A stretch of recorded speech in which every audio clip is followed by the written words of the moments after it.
It's no secret that AI has been taking over in the past year or so. The AI industry is expected to grow to $407 billion by 2027. So if there was ever a time to start using AI, it's probably now. The problem is, because AI is so trendy, there are new apps and platforms and tools released every single day. But to be honest, you'll probably find that most of them are pretty trash.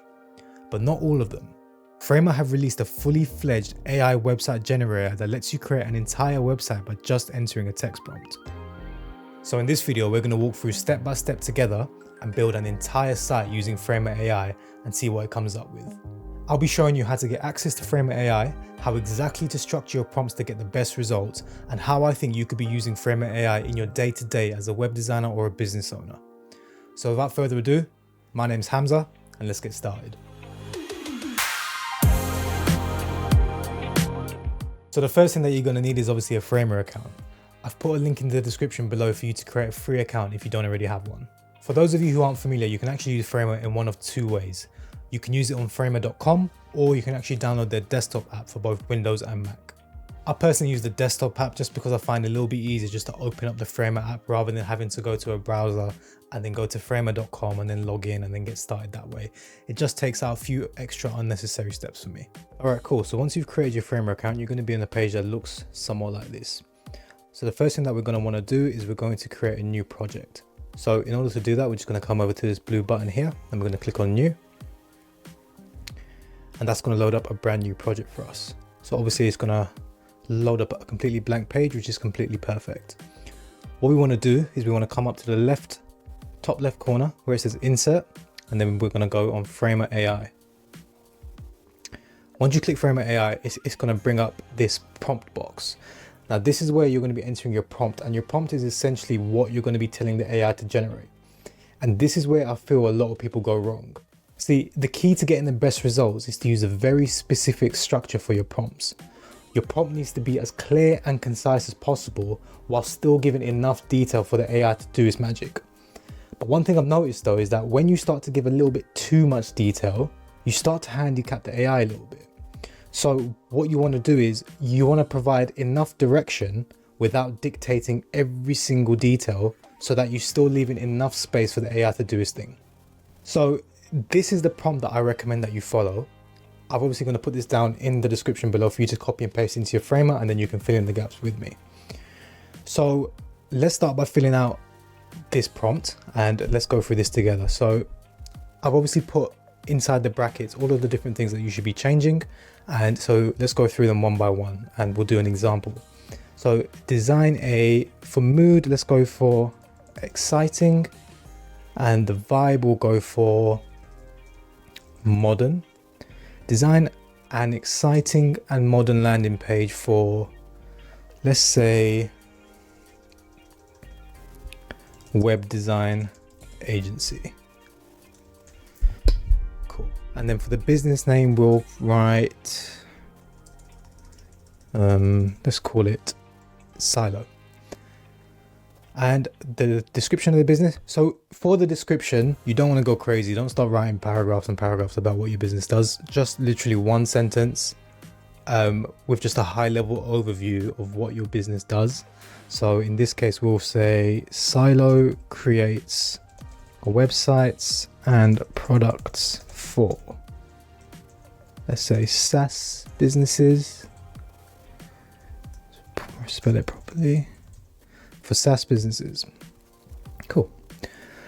I would like to include, so here is where we're going to outline all of the sections. Again, you just want a high level overview of the sections. Like, you don't want to start to go crazy detailed into how you want the sections to look, because it's just not going to listen to you.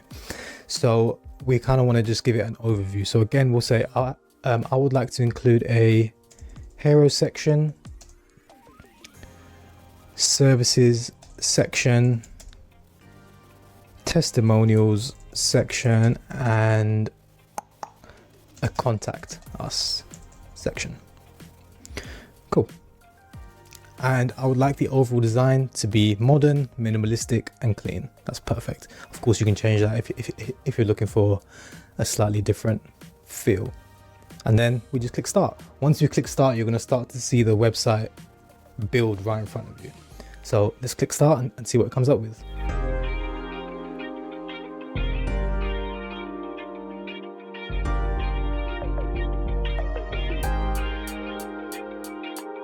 boom, and there we go. Just like that, within a couple seconds, really, that only really took like 30 seconds, we've got a fully functional, fully responsive website.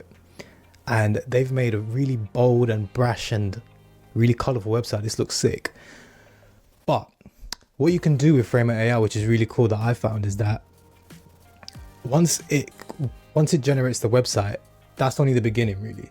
So now we can go in, of course you can obviously, you can go into each individual element, and you can obviously from the ground up, you can change everything. But from an overview level, we can actually shuffle all of the fonts and all of the colors. We can change the entire color palette on the whole site. So let's try doing that. So we'll click on the desktop breakpoint, and then we'll come over to this right hand side where it says shuffle. And then here we're going to shuffle through some colors, and then you're going to see the entire color palette change. So as you can see, as we're clicking it, the entire site and the entire feel of the site really is changing. So then you can shuffle through until you find something that you like. I actually quite like this. This looks really nice with the black and yellow. And you can do the same thing with the fonts. If you click on shuffle with the fonts, you can shuffle through various different fonts and see which ones you like. I like more of this sans look. This looks pretty good. And yeah, you can keep shuffling through the fonts and colors until you find something that you like. We can also go through and we can change individual sections. So we can change the colors for individual sections and fonts, of course. So for example, if we just wanted to change the color of the footer down here, we will just make sure that we've highlighted it. So this section is called call to action. We'll just click on that, and then we click on the stars here. When you click on the stars, it changes everything for just that section, and then you can kind of shuffle. And what's nice about it is it stays within the color palette. So that kind of overall color palette that we've set previously, it will stay within that.